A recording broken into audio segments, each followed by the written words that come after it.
참미 예수님, 오늘은 5월 15일 부활 제5주간 금요일입니다. 독서와 복음 말씀 봉독하도록 하겠습니다. 성부와 성자와 성령의 이름으로 아멘. 제1독서입니다. 사도행전의 말씀입니다. 그 무렵 사도들과 원로들은 온 교회와 더불어 자기들 가운데에서 사람들을 뽑아 바오로와 바르나바와 함께 안티오키아에 보내기로 결정하였다. 뽑힌 사람들은 형제들 가운데 지도자인 바르사파스라고 하는 유다와 실라스였다. 그들 편에 이러한 편지를 보냈다. 여러분의 형제인 사도들과 원로들이 안티오키아와 시리아와 킬리키아에 있는 다른 민족 출신 형제들에게 인사합니다. 우리 가운데 몇 사람이 우리에게서 지시를 받지도 않고 여러분에게 가서 여러 가지 말로 여러분을 놀라게 하고 정신을 어지럽게 하였다는 말을 들었습니다. 그래서 우리는 사람들을 뽑아 우리가 사랑하는 바르나바와 바오로와 함께 여러분에게 보내기로 뜻을 모아 결정하였습니다. 바르나바와 바오로는 우리 주 예수 그리스도의 이름을 위하여 목숨을 내놓은 사람들입니다. 우리는 또 유다와 실라스를 보냅니다. 이들이 이 글의 내용을 말로도 전할 것입니다. 성령과 우리는 다음에 몇 가지 필수 사항 외에는 여러분에게 다른 짐을 지우지 않기로 결정하였습니다. 곧 우상에게 바쳤던 제물과 피와 목졸라 죽인 짐승의 고기와 불륜을 멀리하라는 것입니다. 여러분이 이것들만 삼가면 올바로 사는 것입니다. 안녕히 계십시오. 사람들이 이렇게 그들을 떠나보내자 그들은 안티오키아로 내려가 공동체를 모아놓고 편지를 전하였다. 공동체는 편지를 읽고 그 격려 말씀에 기뻐하였다. 주님의 말씀입니다. 하느님 감사합니다. 복음 말씀입니다. 요한이 전한 거룩한 복음입니다. 그때 예수님께서 제자들에게 말씀하셨다. 이것이 나의 계명이다. 내가 너희를 사랑한 것처럼 너희도 서로 사랑하여라. 친구들을 위하여 목숨을 내놓는 것보다 더 큰 사랑은 없다. 내가 너희에게 명령하는 것을 실천하면 너희는 나의 친구가 된다. 나는 너희를 더 이상 종이라고 부르지 않는다. 종은 주인이 하는 일을 모르기 때문이다. 나는 너희를 친구라고 불렀다. 내가 내 아버지에게서 들은 것을 너희에게 모두 알려주었기 때문이다. 너희가 나를 뽑은 것이 아니라 내가 너희를 뽑아 세웠다. 너희가 가서 열매를 맺어 너희의 그 열매가 언제나 남아있게 하려는 것이다. 그리하여 너희가 내 이름으로 아버지께 청하는 것을 그분께서 너희에게 주시게 하려는 것이다. 내가 너희에게 명령하는 것은 이것이다. 서로 사랑하여라. 주님의 말씀입니다. 그리스도님 찬미합니다. 잠시 묵상하겠습니다. 예수님과 친구가 되는 길을 예수님께서 친히 알려주셨습니다. 아버지 하느님께 들으신 것을 우리에게 알려주신 예수님 덕분에 우리는 예수님과 친구가 되었습니다. 예수님과 친구가 된 것은 아버지 하느님 안에서 예수님과 우리가 하나 되었기 때문입니다. 관계라는 것이 참 신비롭습니다.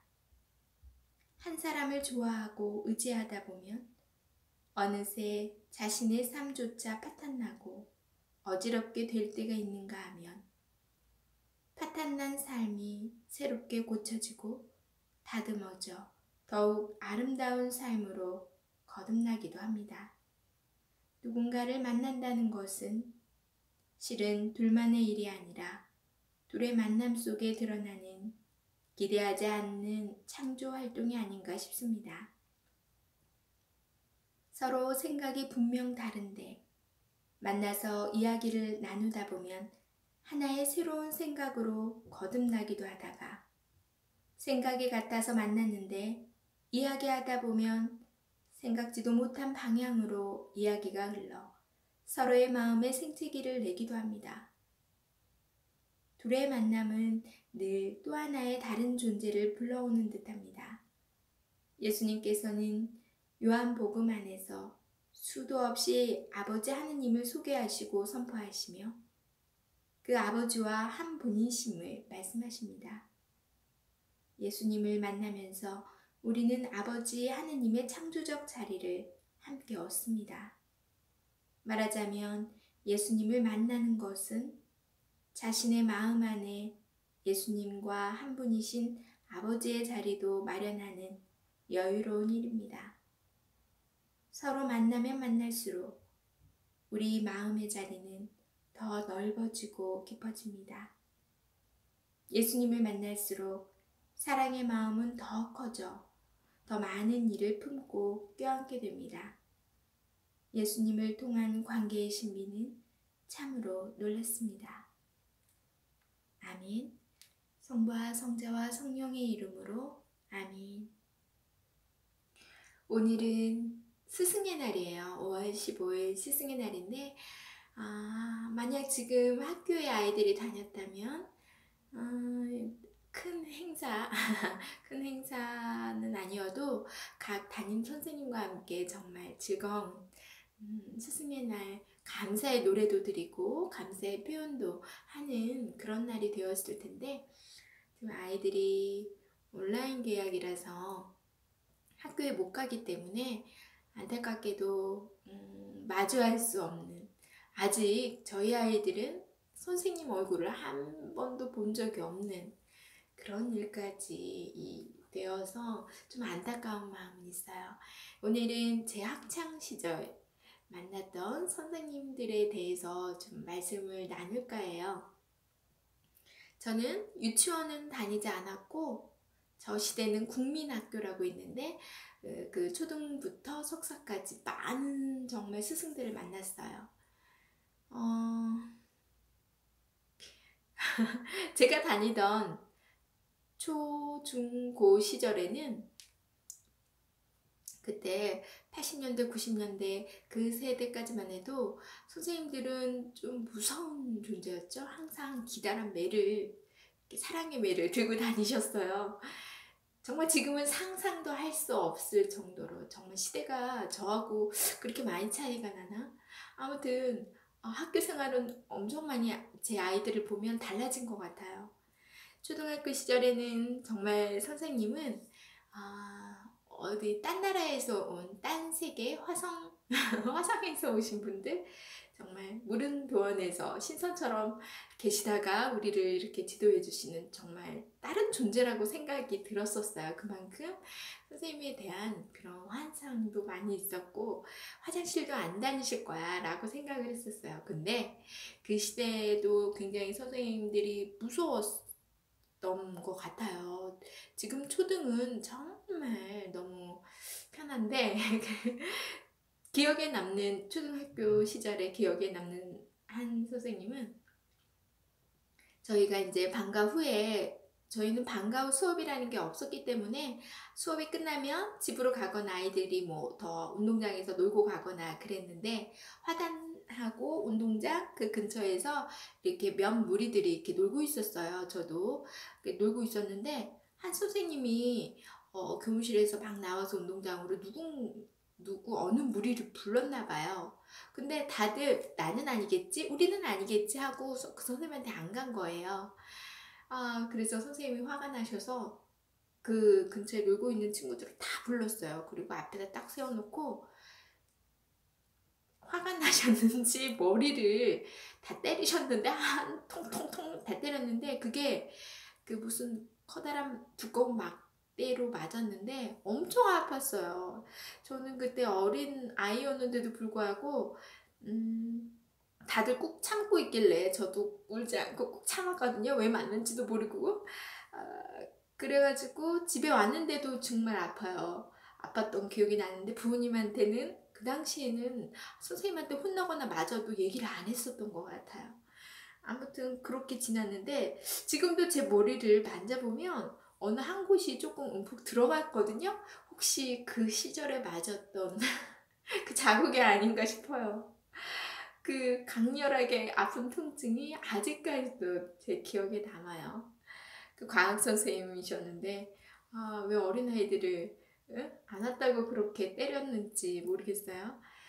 그리고 중학교 시절에는 지금도 그 선생님 얼굴도 기억나고 그 수업 장면도 기억이 나요. 그 키가 훤칠한 남자 국어 선생님이셨어요. 젊은 선생님이셨는데 수업 중에 하신 말씀이 정확하게는 기억이 안 나지만 그 시절에 제가 중2병에 걸렸던 시절에 악습이 하나 있었어요. 나쁜 습관이 하나 있었는데 수업 중에 갑자기 그 선생님께서 제 마음에 와닿는 후벼 파는 말씀을 하시는 거예요. 수업 내용하고는 상관이 없었는데 그런데 굉장히 부드럽고 온화하게 말씀하셨고 모든 아이들, 친구들 앞에서 말씀했는데도 어떻게 그 선생님은 나의 생활을 들여다보시는 것 같고 나를 바로 눈앞에 면담하듯이 와닿는 말씀을 그때 하시는 거예요. 저는 그 선생님의 그 온화한 부드러운 말씀 속에서 저의 그 나쁜 습관을 깨우치고 굉장히 양심의 가책을 느끼면서 그걸 고쳐버렸어요. 그 말씀 한마디로. 그래서 그 선생님이 굉장히 기억에 남아요. 국어 선생님, 도출령 선생님이신데 지금은 어떻게 계시는지 모르겠어요. 선생님 말씀 한마디로 저의 정말 나쁜 습관과 버릇을 고치게 되었어요. 선생님 감사합니다.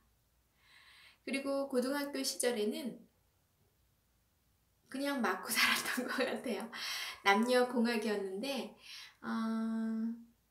떠들어도 저희는 야간 자율학습이어서 11시까지 공부를 했어요. 학교에서. 그런데 수업이 끝나고 이제 자율학습 시간이 되면 저녁 도시락을 먹고 나서 식사를 하고 나서 이제 각자 반에서 조용히 EBS 수강을 들으면서 각자 공부를 하는 시간인데 그때 선생님께서 기다란 아주 사랑의 매를 들고 다니시면서 이 반 저 반 누가 떠드나 이거 감시하러 다니시거든요. 근데 잘못해서 한 반이 걸렸다. 몇 아이들 때문에 걸렸다 하면 그날은 체육복을 갈아입고 운동장에서 신나게 단체 10차례를 받아요. 내가 잘못이 아니어도 받아야 돼요. 그때는 그런 단체, 공동체 이런 것을 굉장히 중요시 생각했던 것 같아요. 그렇게 10차례를 받고 정신을 바짝 교육을 받은 다음에 또 다시 학업에 몰두하고 그리고 어느 수학 선생님은 시험이 끝날 때마다 점수에 대비해서 성적이 떨어진 아이들은 무조건 다 책상 위에 올라가서 무릎 꿇고 앉아요. 그러면 발바닥을 마사지하는 시간이에요. 그때는. 그래서 공부를 잘하건 못하건 뭐 인성이 바르건 나쁘건 상관없이 모든 친구들이 다 맞아봤어요. 왜냐하면 성적이 떨어질 때도 있고 오를 때도 있기 때문에 누구나 다 맞아갖고 선생님께 다 발 마사지를 받았어요. 근데 아주 웃으시면서 힘차게 때리세요. 자, 너희의 건강도 좋아질 거야 하시며. 근데 저희는 고통이었죠.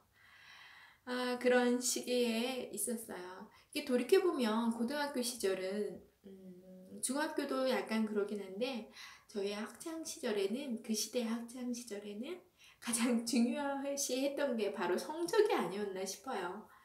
그 대학이 목표였기 때문에 그럴 수밖에는 없으셨겠지만 남을 피해를 주거나 떠들어서 공부를 못하게 피해를 주거나 또 성적이 떨어지거나 뭐 이러면 매를 많이 맞았던 것 같아요. 지금은 정말 상상도 할 수 없겠죠? 아마 아이들이 휴대폰으로 다 촬영해서 신고했을 거예요. 그렇지만 그때는 선생님과의 끈끈한 그런 정이 있었던 것 같아요. 정말 그 시대의 선생님들이 다시 보고 싶은 하루가 되네요. 지금은 만날 수 없고 제가 어떻게 찾아볼 수는 없지만 모든 선생님들께 정말 진심으로 감사드리고 은혜에 진짜 보답하는 그런 마음으로 살아야겠다는 마음이 듭니다.